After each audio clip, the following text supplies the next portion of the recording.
Nobody speaks for these people, ever.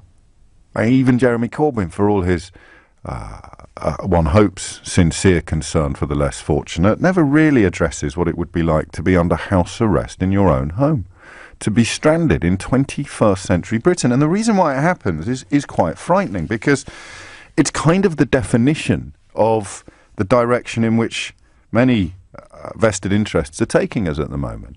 The idea that if it's not commercially justified, if it's not something that business wants to do, then it shouldn't happen at all. This is what these absolute jokers who describe themselves as classical liberals or libertarians, or who work for mysteriously funded lobby groups like the ludicrously misnomered Taxpayers Alliance, they all hinge upon the idea that business should essentially run everything, and that if the commercial interests are served, then the rest of society will follow. It's why they talk about things like small states and low regulation, low taxation economies, because if you are calculating, for example, that a passenger on that bus in West Midlands is costing £10 for their journey, even though they've even paid, there's still a £10 loss, then you're going to close down that bus service, right?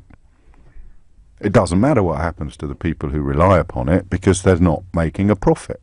This is why infrastructure historically has been the bulwark against rampant commercialism. You recognise that you pay your taxes even though you may never get cancer. If you do, or if someone you love gets cancer, you're probably going to take more money out of the NHS than you've ever put into it, depending on the nature of your illness. Your low tax, low regulation, quotes, classical liberal, end quotes, hates that. They think, if I can afford to have my cancer treated, then good for me. Why the hell should I be putting into a pot that means you get treated as well, even though you're poor? That's why, and listen, I'm on slightly undergraduate territory on this. I think it's absolutely copper-bottomed what I'm saying, but it's more than open to challenge and dispute. So you have here a really sad state of affairs, which I think is going to get worse. If Brexit carries on, then what you have is this really weird American-inspired lobby of mysteriously funded organisations calling themselves think tanks or educational charities, staffed by people who we do not know who pays their wages, we do not know who pays the piper, but we see them on Question Time, we see them on the telly, we hear them on the radio, we read them in the newspapers all the time, and they're all dedicated to creating a society where if there's no profit in it, it shouldn't happen, and if there is a profit in it, then enough of the profit will trickle down to ensure that the whole of society is solvent and secure.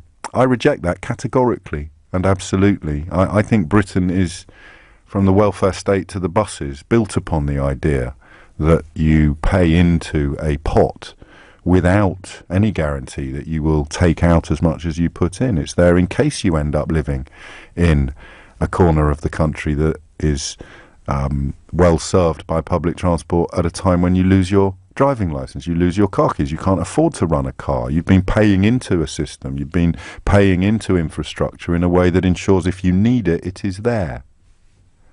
That's the opposite of where politics is going. If you need it, it is there.